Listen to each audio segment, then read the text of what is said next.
귀한 찬송 우리 하나님께서 기뻐 봐주실 줄 믿습니다. 우리는 주일 오후마다 웨스트민스터 신앙 소요리 문답을 차례로 살펴보고 있습니다. 특히 10계명 말씀을 우리가 살펴보고 있습니다. 오늘은 이제 마지막 시간에 8, 9, 10계명 이제 세 계명을 한꺼번에 살펴보도록 하겠습니다. 자, 소요리 문답 73문답입니다. 제가 질문을 드리면 답을 힘차게 읽어봐 주세요. 73문 제8계명이 무엇입니까?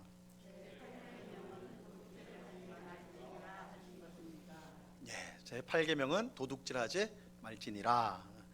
근데 이제 도둑질이라는 것은 남의 것을 훔치는 것을 말하는 것인데 그것만 이 계명이 금지하는 것은 아닙니다. 다른 계명과 같이 이 제8계명도 적극적으로 명령하는 것과 소극적으로 금지하는 것, 그래서 명령하는 것, 금지하는 것, 이 두 부분으로 우리가 살펴보아야 되겠습니다.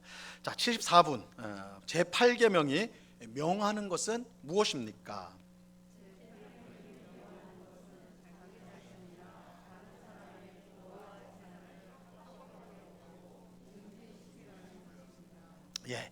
제8계명이 명령하는 것은 자기 자신이나 다른 사람의 부와 재산을 합법하게 얻고 증진시키는 것. 그러니까 우리는 이제 제8계명을 도둑질하지 말라니까 내가 남의 것만 손대지 않으면 이 계명 지키는 거구나 이렇게 생각하기 쉬운데 그 이면에 하나님께서 명령하는 것이 있는데 그것은 자기 자신뿐만 아니라 다른 사람의 재산, 부를 합법적으로 증식시키는데 늘리는 것을 도와야 된다, 그렇게 해야 된다라는 것을 말하고 있습니다. 자, 우리가 이제 제가 지난번에 말씀드린 웨스트민스터 소요리 문답만 있는 게 아니라 대요리 문답도 있다고 그랬어요. 그래서 이 대요리 문답에 보면 이 제8계명의 명령해야 될 일들을 이제 목록을 쫙 이렇게 이제 제시를 해줍니다. 이 대요리 문답은 굉장히 양이 많은데 이제 좀 더 구체적으로 우리에게 말을 해주고 있습니다.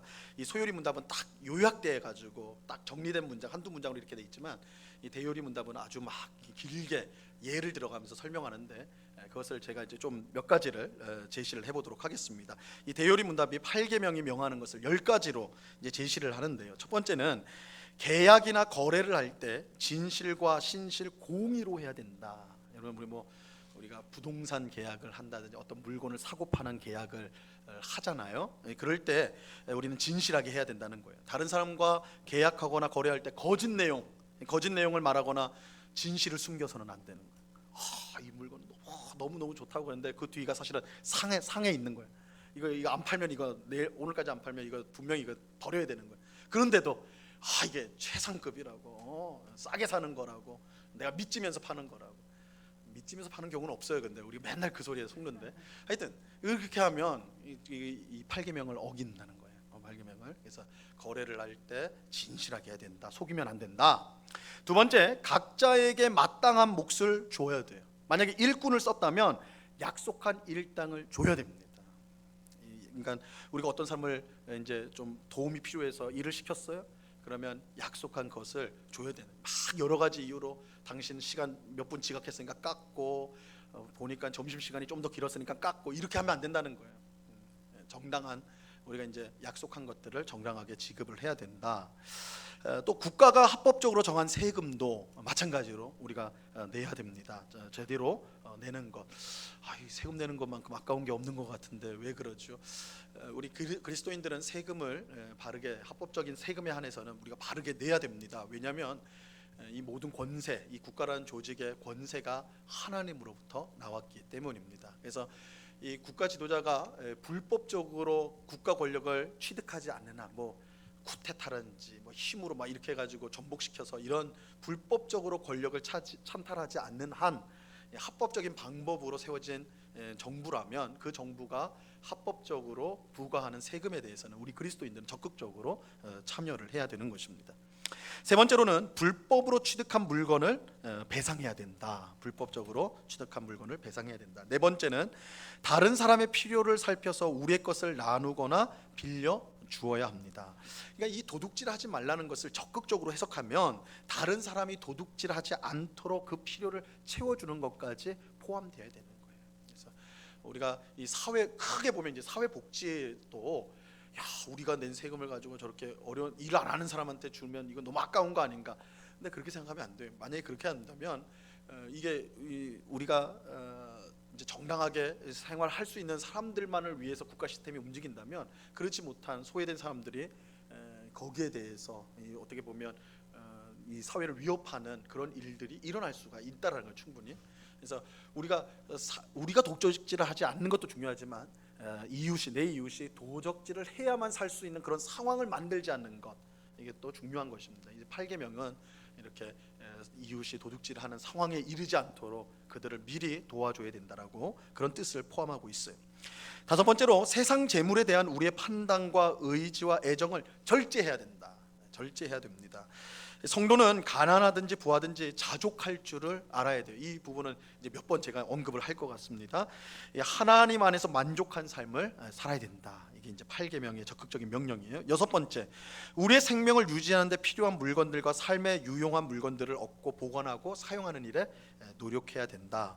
이 자족하라고 할 때, 우린 자족해야 한다고 할 때 그러면 하나님이 다 채워줄 거니까 그냥 되는 대로 살면 되겠지, 이건 또 기독교적인 생각이 아닙니다.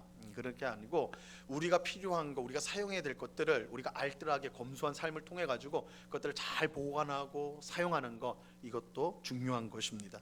하나님은 우리가 풍성한 삶을 살기를 원합니다. 그러기 위해서 하나님이 우리에게 주신 것을 낭비하거나 허비하거나 그렇게 해서는 안 되고 잘 보관하고 사용하는 일에 힘써야 되는 것입니다. 자, 일곱 번째, 하나님이 적법하게 주신 직업을 성실하게 수행해야 됩니다. 성도에게 직업은요, 단순히 먹고 살기 위해서 어쩔 수 없이 해야 되는 일이 아닙니다. 우리 성도에게 직업이라는 것은 하나님의 소명입니다. 하나님의 일을 이루는 것입니다. 제가 전에도 이미 말씀드린 것 같아요. 하나님의 일은 목사와 선교사만 하는 게 아니라 우리가 하는 모든 일들을 하나님을 위해서 하는 그 성도가 하나님의 일을 하는 거예요. 그러니까 다 목사고 다 선교사예요. 우리 모두가 우리가 지금 주어진 일들을 하나님을 위해 한다면 우리 모두가 목사와 선교사가 된다는 걸 기억하셔야 됩니다. 그래서 우리가 수익을 얻기 위해서 하는 이 직업을 단순히 먹고 살기 위해서 어쩔 수 없이 하는 일로 여기지 말고 하나님의 뜻을 이루는 일로 여겨서, 또한 그것으로 얻은 것을 가지고 우리의 가정뿐만 아니라 이웃을 섬길 수 있다는 점에서 우리의 직업을 최선을 다해서 수행을 해야 되는 것입니다. 여덟 번째로는 검소해야 됩니다. 검소해야 돼요. 사치나 낭비는 성도에게 부적절합니다. 성도는 모든 소유가 하나님께서 맡겨주셨다라는 청지기 의식을 가지고 살아야 돼요. 청지기 의식. 내 소유가 원래는 하나님의 것임을 알아야 돼요.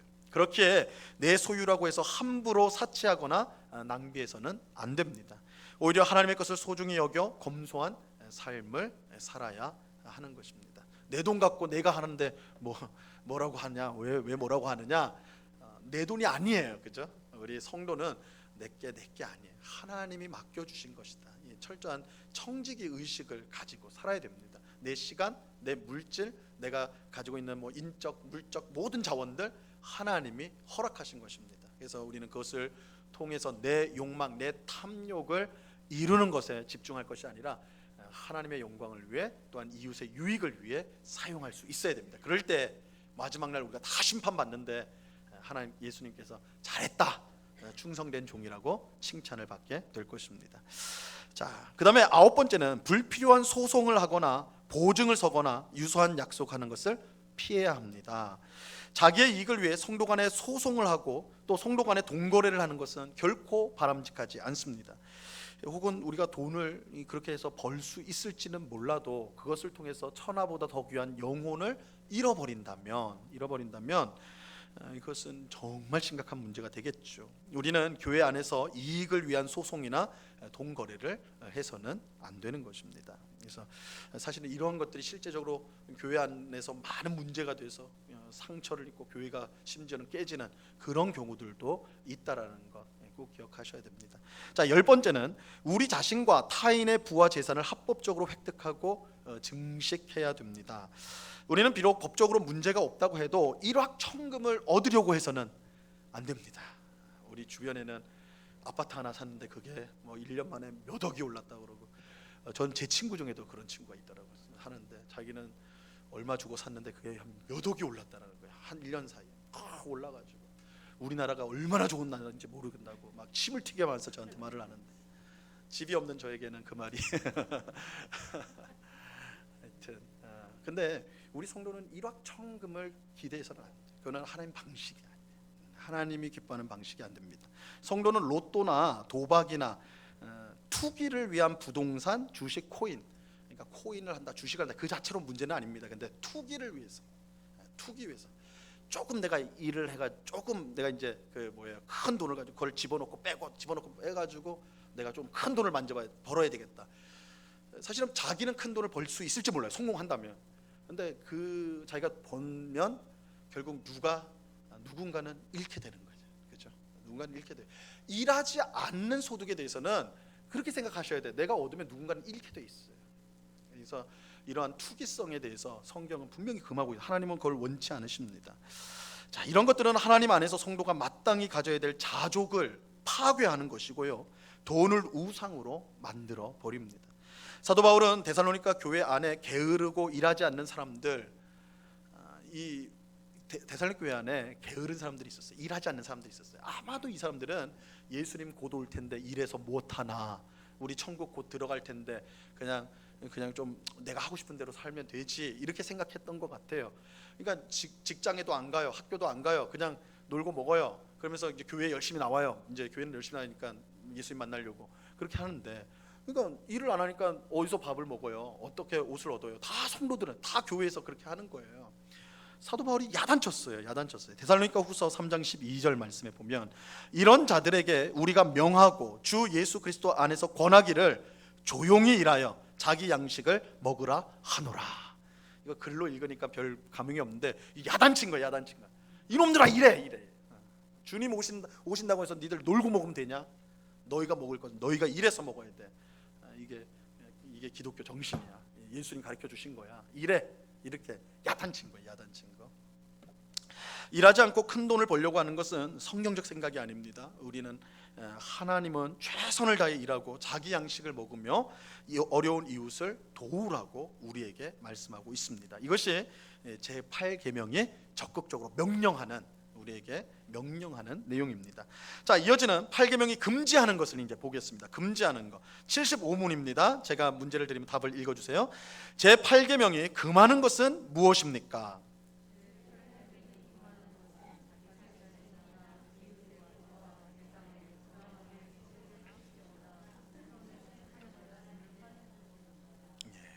일확천금을 바라지 말라니까 실망이 되셨는지 목소리가 굉장히 줄어드셨네. 원래 하나님 말씀은 인기가 없어요. 근데 하시면 안 돼요. 그죠?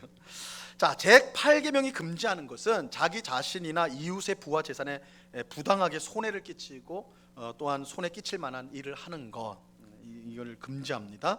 자, 여기서도 이제 대요리 문답을 좀 우리가 인용을 해볼게요. 첫 번째는 인신매매하는 거 금지합니다. 이 제8계명이 금지하는 거 첫 번째가 인신매매예요. 이것은 사람을 사고 파는 것은 물론이고, 뭐 이런 끔찍한 일은 있어서는 안 되겠지만 하여튼 이건 물론이고, 사람을 상품화하거나 사람의 몸값을 매기는 행위도 마찬가지입니다. 우리가 은연중에 사람을 등급을 매겨요. 사람의 몸값을 매겨요. 저 사람 쓸만한 사람이야. 그 뒷면에는 뭐예요? 저 사람은 쓸만하면 다른 사람은 뭐예요? 쓸모없는 사람이야, 이렇게 돼버리잖아요. 이게 제8계명에 어긋난다라는 거예요. 절대 사람을 상품화하거나 몸값을 매겨서는 안 됩니다. 두 번째, 남의 물건을 소유하는 것, 이 작물을 취득하는 것, 이거 어기는 겁니다. 세 번째는 속이는 저울. 시장에서 이제 우리 뉴스 나올 때 보셨죠? 이제 시장에서 물건을 팔 때 그 저울을 미리 조정을 해놔가지고 몇백 g이 더 나가도록 미리 그 안에 딱 조정을 해놓는 거예요. 그래서 고기를 600g을 샀는데 800g을 딱 나오게 해가지고 200g을 부당이익을 취하는 거예요. 이 속이는 저울. 이건 이미 구약 시대 때부터 이런 일들이 있었어요. 그래서 하나님은 속이는 저울을 미워하신다. 그래서 속이는 저울을 우리는 해서는 안 된다. 이 속여서는 안 된다는 겁니다. 네 번째는 부동산 투기입니다. 필요한 땅을 사는 건 당연하겠지만 일확천금을 얻기 위한 부동산 투기는 제8계명을 어기는 것입니다. 여러분, 성경은 땅이 모두 하나님의 것이라고 말하고 있습니다. 오해하시면 안 돼요. 제가 지금 공산주의를 말하려고 하는 게 아닙니다.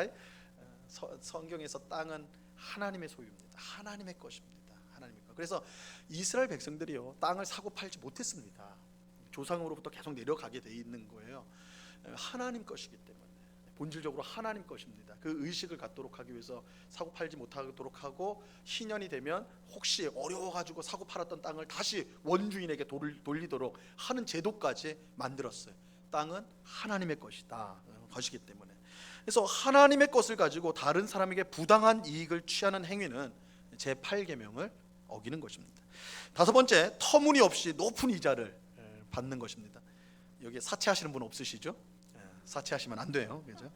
여섯 번째는 뇌물이에요. 뇌물은 높은 사람에게 청탁을 하여서 경쟁자를 물리쳐서 이익을 얻는 것입니다. 이것은 하나님이 미워하시는 일입니다.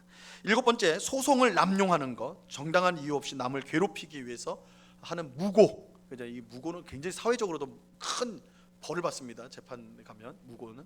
근데 하나님은 그 더욱더 미워하시겠죠. 그래서 괴롭히기 위한 소송을 거는 것 잘못된 것입니다.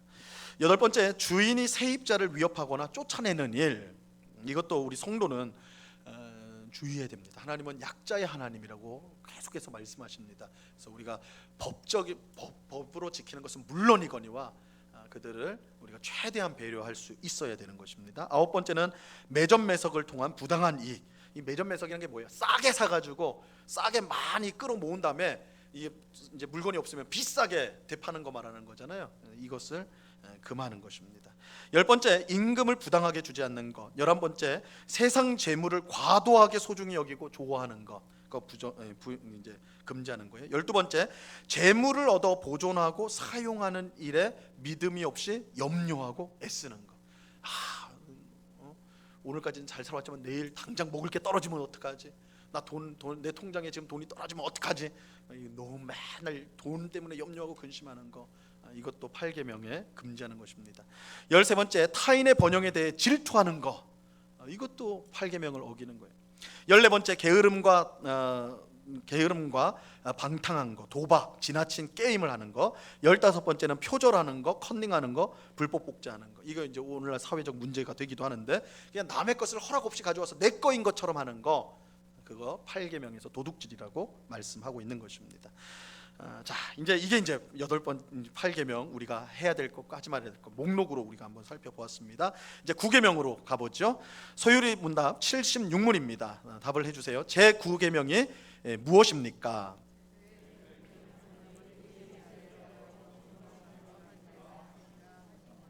자, 제 9계명은 내 이웃에 대하여 거짓 증거하지 말라입니다.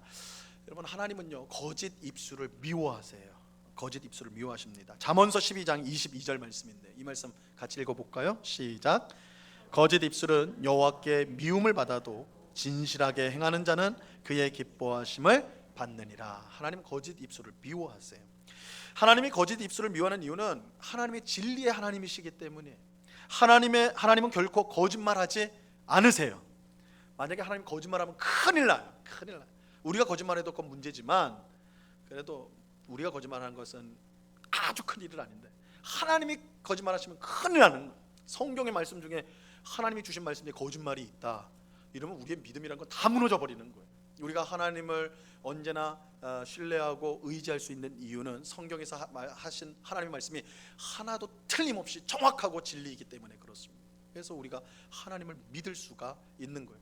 거꾸로 사람을 믿을 수 없는 이유는 사람은 언제나 진리를 말하는 존재가 아니기 때문에, 사람은 사랑해야 될 대상이지 의지하고 또 믿어야 될 대상은 아니라고 말을 하는 것입니다.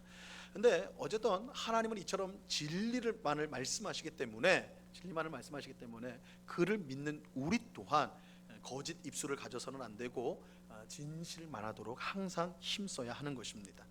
자, 9계명도 제 9번째 계명도 다른 계명과 마찬가지로 명령하는 것과 금지하는 것으로 나눌 수가 있습니다.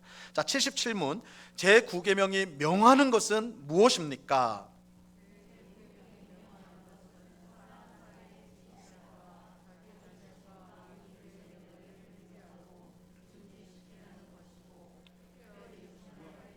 그래야라는 것입니다. 자, 9계명이 명령하는 것은 사람 사이의 진실함과 자기 자신과 이웃의 명예를 유지하고 증진시키는 것. 특히 이제 이웃에 대해서 증언한 일이 있을 때에 그렇게 해야 된다라는 것입니다. 자, 이것도 대요리 문답에서 제시하는 예들을 볼게요. 첫 번째는 사람들 간에 존재하는 진실을 보존하고 증진해야 됩니다. 그러니까 성도는요, 자기 이익을 따라서 말을 해서는 안 돼요. 야, 내가 이렇게 말하면 내가 좀 이익이 될 텐데, 내가 이렇게 말하면 손해를 볼 텐데, 이거 생각하면서 말하면 안 된다는 거예요. 사람 사이에 있는 일들을 진실하게 말을 해야 됩니다. 혹 그것이 나에게 손해가 될지어라도, 내가 이 말을 하면 내게 손해가 돼요. 그럴지라도 우리는 진실을 말해야 합니다. 자, 두 번째, 우리와 우리 이웃의 명예를 보존하고 증진해야 됩니다. 우리는 함부로 이웃의 명예를 깎아내리는 말을 해서는 안 됩니다. 특히 확실하지 않은 일에 모든 것을 아는 것처럼, 우리가 하는 특징이에요, 그죠? 내가 들어봤는데, 누가 그랬는데 하면서 내가 들은 건다라고 말을 하면서도 다 아는 것처럼 말을 해. 내가 마치 다 본 것처럼 아주 확신을 담아가지고 얘기를 해요. 그거 잘못된 겁니다. 잘못된 말이에요. 그래서 우리가 모든 것을 알지도 못하는 다 아는 것처럼 말하여서 이웃의 명예를 훼손한다면 그것은 구계명을 어기는 것이 됩니다. 세 번째, 진실을 위해 적극적으로 옹호해야 돼요. 진실을 위해 적극적으로 옹호해야 된다. 진리의 하나님을 믿는 성도는 진리를 지키기 위해 힘써야 됩니다. 모든 세상 사람들이 하나님의 말씀에 어긋나는 주장을 하더라도 우리 성도는 담대하게 하나님의 말씀을 선포해야 되는 것입니다. 그래서 우리는 이 말씀이 진리다, 사실이다, 거기에 그것이 내게 이익이 되든 손해든 상관없이 진리이기 때문에 우리는 그것을 붙들어야 되는 것입니다. 네 번째, 판결과 공의와 관련된 일에서 오직 진실말을 말하는 것은 물론이고 다른 일에도 충분히 진실을 말해야 합니다. 우리 특별히 법정에 섰을 때 진실을 얘기해야 된다라는 것입니다. 다섯 번째, 우리의 이웃을 너그럽게 대해야 됩니다. 이웃에게 진실을 말하되 아끼고 사랑하는 마음으로 말해야 합니다. 이런 경우가 있죠. 진실을 말하면 상처를 받을 것 같은 거예요, 그죠? 나 예뻐요? 그러면 안 예쁘거든요. 근데 내가 구계명을 어길 수가 없으니까 아니요, 못생겼는데요. 이 진실을 말한 거예요. 어떻게 되는 거예요? 다시 못 보는 거죠, 그렇죠. 그러면 그걸 가지고 내가 진실을 말하다 핍박을 받는구나 이렇게 생각하면 참 답이 없어져 버리는 거예요. 그래서 그렇다고 완전히 맨날 입에 바른 아첨하는 말을 할 수는 없겠죠. 그러나 이웃을 아끼는 마음으로 거짓을 말하지 않으면서도 애매하게 말할 수가 있잖아요, 그죠? 그래서 그렇게 하세요. 나 예뻐요? 그러면 그래요. 제가 볼 때는 그래요. 이런 거. 내가 볼 땐 그럴 수 있죠, 그죠? 그렇게 하여튼 아끼는 마음으로 말을 해야 된다. 그냥 그런 거 있잖아요. 그냥 이건 사실이야, 그죠? 이건 팩트야 해가지고 사실을 말하는데 어때? 이렇게 가버리면 안 된다는 거예요. 그래서 우리가 진실을 말해야 됩니다. 그럼에도 불구하고 그 상대방을 배려하고 아끼는 마음으로 지혜롭게 말을 해야 됩니다. 우리 성도들은 특히 이것이 좀 잘 개발을 해야 됩니다. 교회 안에서는 우리가 늘 진리, 사실 이런 것들에 너무 이게 강조되다 보니까 진짜 옳은 말만 하려고 그래요. 그건 훌륭한데, 근데 그것도 경우가 있는 거예요, 그렇죠? 그래서 사과라도 금쟁반에 놓인 사과가 정말 복되게 먹음직하게 보이는 거 아니겠습니까? 그래서 우리가 그렇다 거짓말을 하라는 건 아닙니다. 아첨의 말을 하라는 건 아닙니다. 그럼에도 불구하고 상대방을 배려하고 아끼는 마음을 가지고 아주 적절한 말을 하려고 힘쓰셔야 돼요. 이게 필요한 것입니다.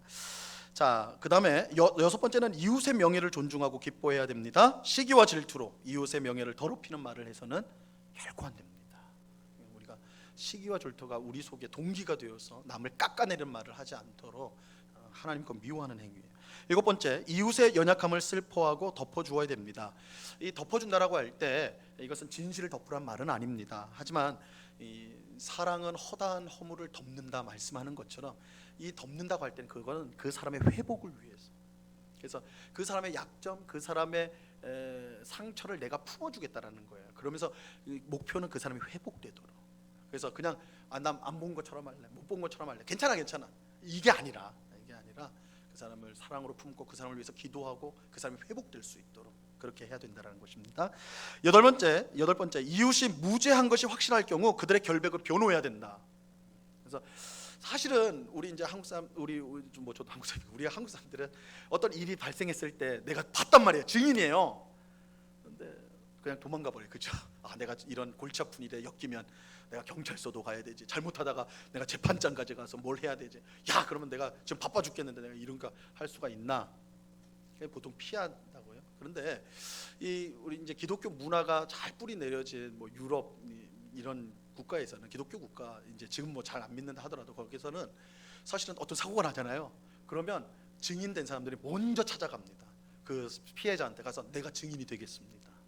사실은 이 8계명을 지키는, 내가 증인, 내가 다 봤습니다.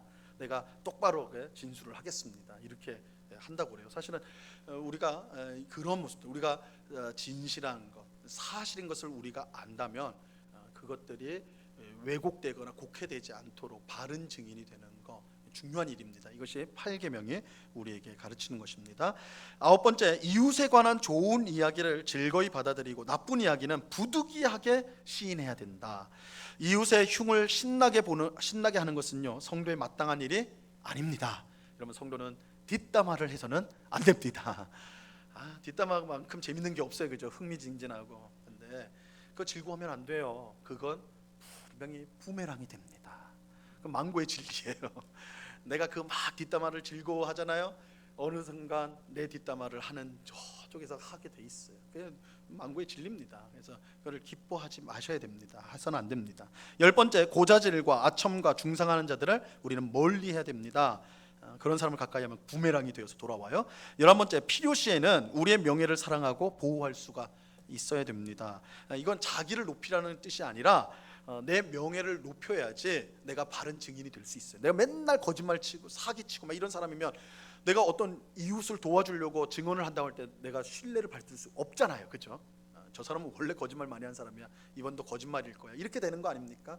그래서 이 성도는 이제 그 사람들 앞에서 저 사람 진실한 사람이야. 저 사람은 자기가 손해가 되더라도 바른 말하는 사람이야. 인정받을 수 있어야 돼. 그 말이, 저 사람은 그 말에 책임 있는 사람이야. 저 사람 말은 들어도 돼. 이게 오늘날 큰 도전인 것 같아요. 큰 도전. 옛날 같으면 어떤 사람이 말을 했어요. 그러면 그거 어떻게 믿어? 저 사람 교회 다녀. 아, 그래? 그럼 맞겠지. 예전 그랬어요. 초대교회 때는. 우리 한국 초대교회는. 그래서 동네에서 말 안 듣는 청년들 어디다 보냈다고요? 교회로 보냈어요. 교회로. 인간 되라고. 근데 지금은 완전히 뒤집어졌죠. 그죠? 저 사람 말 어떻게 믿어? 저 사람 교회 다녀. 그럼 어떻게 믿어? 그렇게 되는 거예요. 그죠? 서글픈 현실이죠. 그죠? 교회 다닌다는 것이, 예수를 믿는다는 것이 더 이상 우리를 신뢰할 만한 사람이라는 것을 보증하지 못하는 시대를 살고 있어요. 우리는 이게 8계명하고 연결된 거예요. 9계명하고 연결이 된 거예요. 그래서 우리는 정말 평소에 신뢰할 만한 언행들을 통해서 우리가 바른 것을 지킬 수 있는 그런 사람. 그래서 자기의 명예를 높여야 된다는 말이 그런 뜻이에요. 나를 위해서가 아니라 이웃을 위해서 그래야 된다는 것입니다.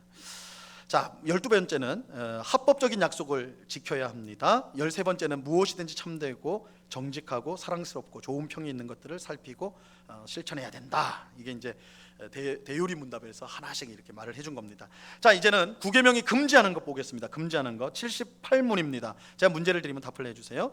제 9계명이 금하는 것은 무엇입니까?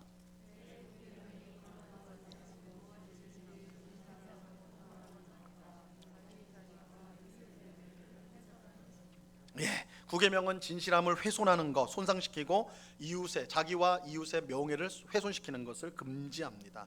이것도 이제 대요리 문답을 보면요. 첫 번째, 우리와 이웃의 진실과 명예, 특히 재판에서 이해 당사자에게 해를 끼치는 일들. 그러니까 이 해를 끼친다는 것은 그 사람이 그렇게 하지 않았는데도 거짓을 우리가 말을 해서 해를 끼치는 일들, 그걸 금지하고 있는 것입니다. 두 번째, 거짓 증거를 제공하는 것을 금합니다. 세 번째, 위증 교사를 금합니다. 나 자신이 거짓말을 해서 안 되는 건 당연하고 다른 사람이 거짓말하도록 만들면 안 돼요. 야, 애들한테 야, 엄마 집에 없다고 말해라. 위증교사예요. 집에 있는데 위증교사. 그래서 하여튼 이렇게 나뿐만 아니라 다른 사람에게도 거짓말을 하도록 하는 것도 9계명을 어기는 것입니다. 네 번째, 고의적으로 진실을 외면하고 억압하면서 악한 주장을 변호해서는 안 됩니다. 내 이익이 걸린 문제, 내가 아끼는 사람이 걸리면 내 편의 문제, 그죠? 내 편이, 저 사람 내 편이니까 무조건 나쁜 것도 다 포장해주고, 뭐 그럴 수 있어. 근데 상대편이면 아무리 오라도 그건 나쁜 거야. 오늘날 이제 우리 정치인들이 하는 게 딱 이거 아니겠어요? 우리가 뉴스 보면 머리부터 아파오잖아요, 그죠? 똑같은 일이 서로에게 일어나는데 똑같은 방식으로 서로를 공격을 해, 그죠? 자기 편은 보호하고 남의 편은 무조건 나빠. 이게 구계명을 어기는 것입니다. 다섯 번째, 불의한 판결을 승인하고 악을 선하다고 하고 선을 악하다고 하는 것, 이거 구계명을 어기는 것입니다. 여섯 번째, 악인에게 보상하기를 의인에게 하듯 하고 의인에게 보상하기를 악인에게 하는 듯 하는 것을 금지합니다. 뇌물을 줘서 의인이 받아야 할 것을 악인이 받도록 하는 거, 이게 구계명 어기는 거예요. 일곱 번째, 위조를 해서는 안 됩니다. 여덟 번째, 진실을 은폐하거나 정당한 소송에서 부당하게 침묵해서는 안 됩니다. 아홉 번째, 부당함에 대해 책망하거나 남을 꾸짖어야 할 때 침묵을 유지하는 것을 금지합니다.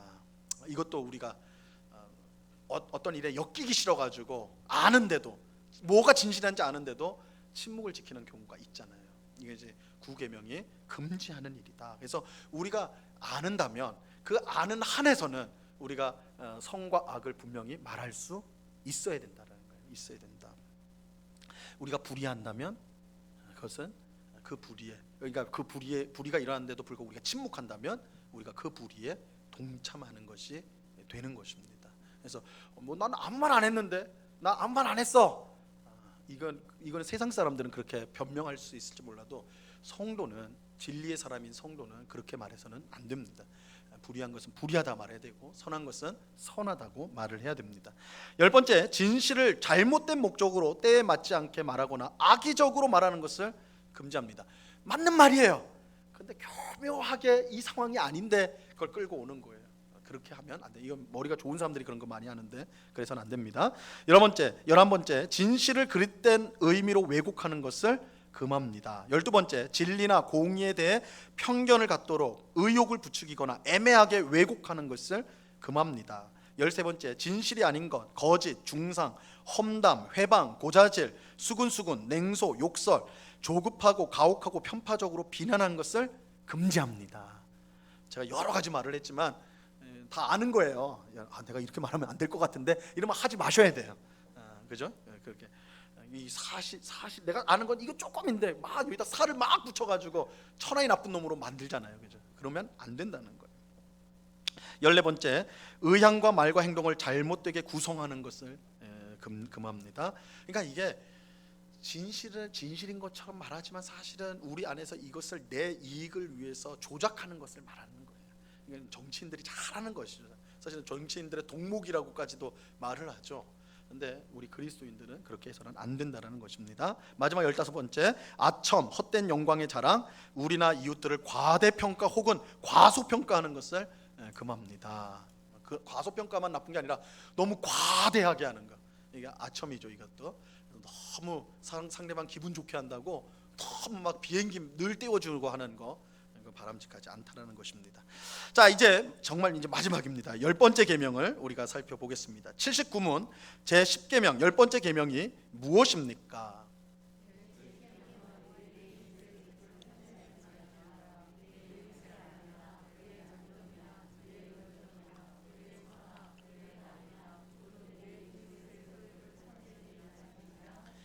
자, 10계명은 이웃의 소유를 탐내지 말라는 것입니다. 이웃이 가지고 있는 모든 것을 탐내서는 안 됩니다. 자, 그렇다면 10계명이 명령하는 것과 금지하는 것을 곧바로 보도록 하죠. 80문 제10계명이 명령하는 것은 무엇입니까?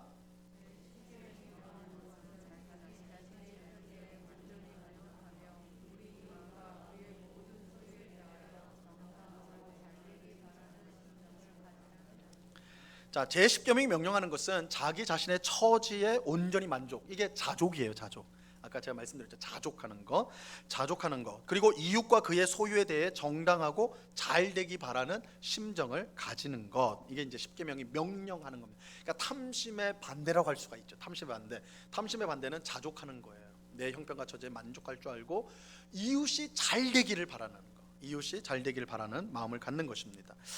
자, 무엇보다 이 10계명 10번째 계명은요, 우리에게 자족하라고 명령합니다. 자족하라. 자족은 자기에게 있는 것을 충분하게 여기며 만족하며 감사하는 것입니다. 우리가 자족할 때 어떤 형편과 상황 속에서도 감사할 수가 있습니다.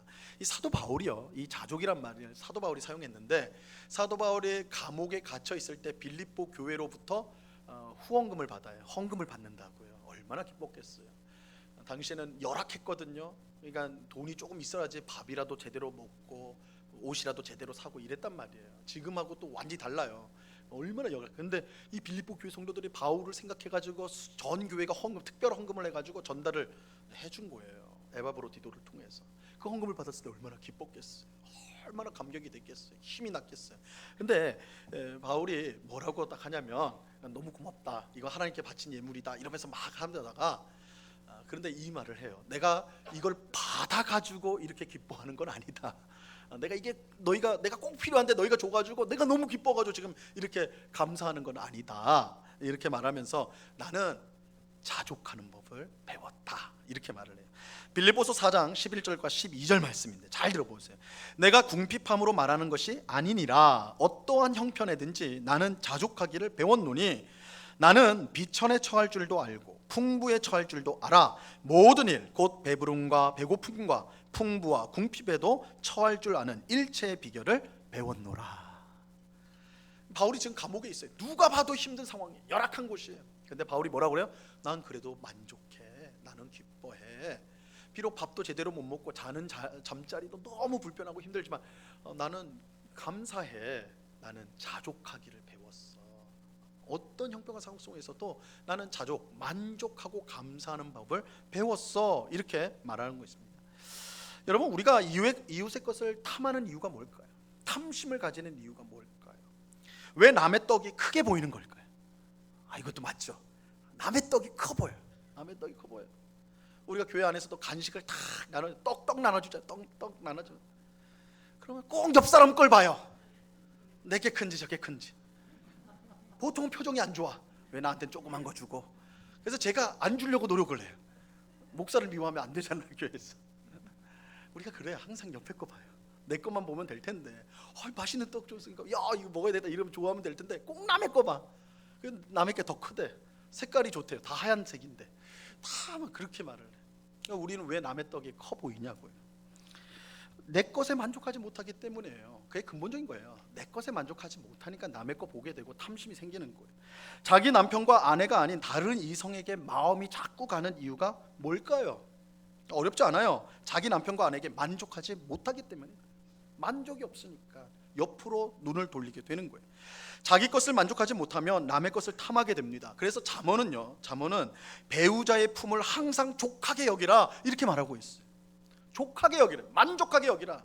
하나님이 주신 그 배우자를 만족해야 된다. 만족해야 된다. 내 배우자를 만족하지 못하면 눈을 돌려요. 엉뚱한 사람을 찾게 되는 것입니다. 그래서 우리가 무엇보다 자족하는 마음을 가져야 된다.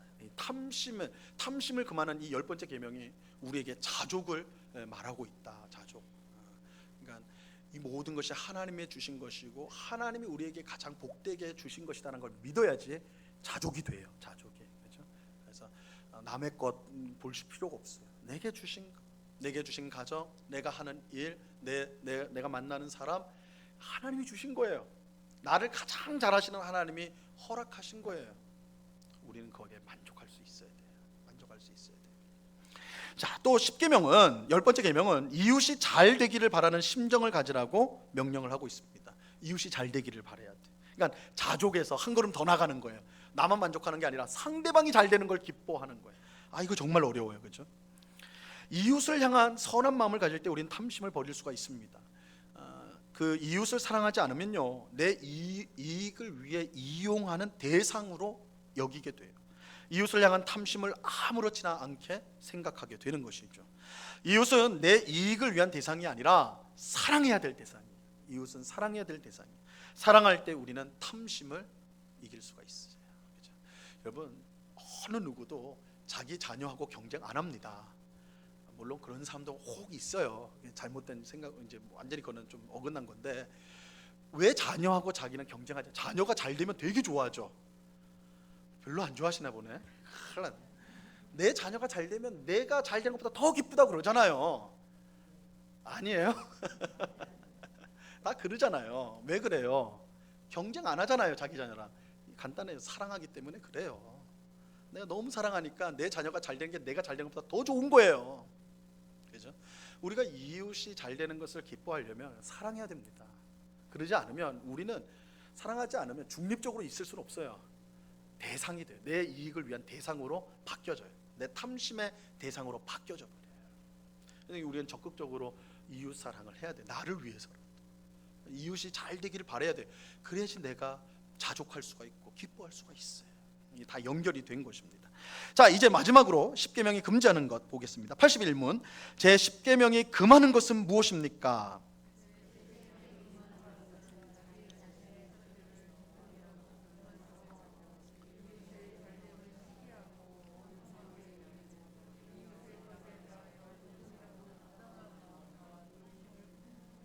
예. 자, 십계명이 금지하는 것은 자신의 처지를 조금이라도 불만스러워하는, 자족하지 못하는 거죠. 이웃의 잘됨을 시기하고 원통하게, 원통하게까지 여기는, 그죠? 그죠? 이웃이 땅을 사면 배가 아픈 거예요, 그죠? 배가 아픈 거. 원통하게 여기고 부당한 마음과 욕심을 품는 거, 이걸 금지해요. 불만이요, 탐심을 부릅니다. 불만이 탐심을 불러요. 북이스라엘의 왕이었던 아합은 가장 이스라엘 역사는 가장 나쁜 왕이었어요. 나쁜 놈이죠. 왕이었어. 나쁜 왕인데 이 아합이요, 이 나봇이라는 사람의 포도원이 눈에 탁 들어왔어요. 포도원이 딱 왕궁 근처에 있는데 너무 좋은 거야. 딱 저 위치에 딱 내가 딱 생각하는 거에 저 포도원만 내 것만 되면 이게 자기가 생각할 때 멋지게 되겠는 거예요. 그래서 나봇에게 가가지고 이 땅을 팔아라. 내가 충분히 돈을 주겠다. 팔아라. 근데 나봇은 신실한 하나님의 사람이었어요. 아무리 왕이 요구한다 해도 이 조상이 물려준 땅, 아까도 말씀드렸죠. 모든 땅의 주인은 하나님이시고, 이것은 이스라엘 백성에게 땅이라는 것은 단순히 재물 정도의 의미가 아닙니다. 소유 정도의 의미가 아니라 하나님의 언약 안에, 하나님 나라 안에 속함을 보여주는 가시적, 눈에 보이는 표시, 굉장히 중요한 의미가 있어요. 나봇이 굉장히 신실한 사람이었어요. 왕이 명령하면 보통은 들어줄 거 아니에요. 근데 안 됩니다. 하나님이 기뻐하지 않습니다. 거절을 해버려요. 근데 이 아합 왕이 좀 마음이 약한 왕이야, 심약한 왕이야. 그 말을 거절을 받고는 왕궁에 돌아가가지고요, 입을 뒤집어 쓰고 울기 시작하는 거. 저거 가져야 되는데, 저거 가져야 되는데, 나봇이 안 판대, 어떻게 이렇게 되는 거예요. 세상 무너진 것처럼 막 그렇게 됐어요.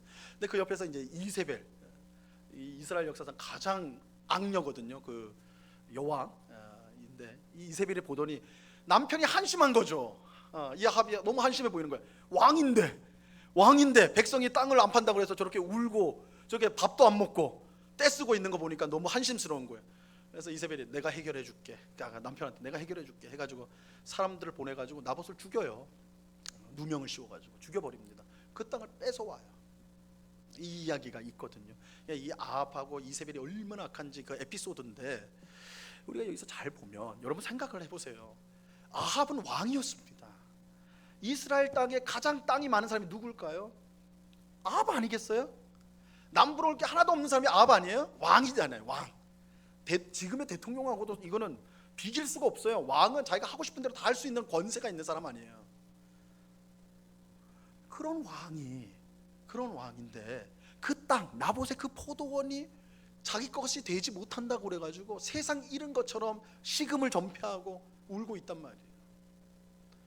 누가 아합을 왕으로 보겠어요? 세상에서 가장 가난한 사람이죠. 여러분, 탐심은 우리를 가난하게 만들어요. 여러분들이 재물이 많아요.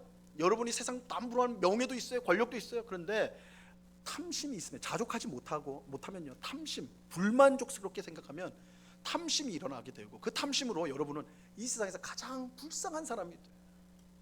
겉으로는 번지를 한데 다 가지고 있는 것 같은데 아합처럼 그 하나 못 얻어가지고 식음을 전폐하고 나 죽어라, 이런 사람이 될 수밖에 없는 거예요. 그러니까 자족이라는 거는 여러분이 얼마나 많이 가져야지 자족할 수 있는가, 그런 수준이 아닙니다. 많이 가져도요, 가난한 사람이 있어요. 저는 여러분 가운데 그런 사람이 없기를 바랍니다. 저 사람은 많이 가졌는데 가난해. 저는 오히려 저 사람은 가진 게 없는데 진짜 부자 같아. 저 사람 부자야. 어려운 사람 찾아가서 도와주고 격려해주고, 저 사람 부자야, 가진 것은 집불도 없는데 저 사람 부자처럼 행동해. 그렇게 만족할 그런 모습이면 얼마나 복되겠는가. 그러니까 이 불만이라는 것이 우리를 그렇게 만든다, 우리를 가난하게 만든다라는 것을 우리가 꼭 기억해야 되는 것입니다. 자, 오늘 우리는 8, 9, 10계명을 함께 살펴보았습니다.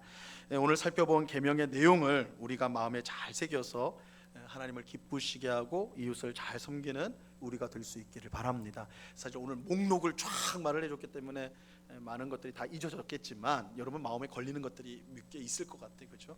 성령께서 우리에게 주신 그 말씀이라고 생각하시고 이 계명을 어떻게 잘 지켜서 하나님께 영광을 돌릴까, 우리 삶에 이것들을 어긋나거나 부족한 부분이 무엇일까를 살펴서 하나님을 기쁘시게 하는 삶을 살아가는 우리 모두가 될 수 있기를 바랍니다. 그 은혜가 우리 모두에게 충만히 넘치기를 우리 주님의 이름으로 간절히 축원합니다.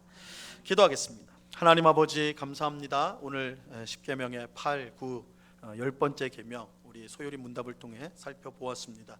각 계명이 우리에게 명령하는 것과 금지하는 것, 오늘 말씀을 통해 들었사오니 성령 하나님께서 우리 마음속에 주시는 깨달음과 부담감을 가지고 우리 삶 속에 어기고 있는 것이나 부족한 것이 있다면 순종할 수 있도록 주님 도와 주시옵소서. 해서 하나님을 기쁘시게 하며 하나님이 주시는 풍성한 삶을 살아가는, 자족의 삶을 살아가는 저희 모두가 되게 하여 주시옵소서. 감사하며 예수님의 이름으로 기도드리옵나이다.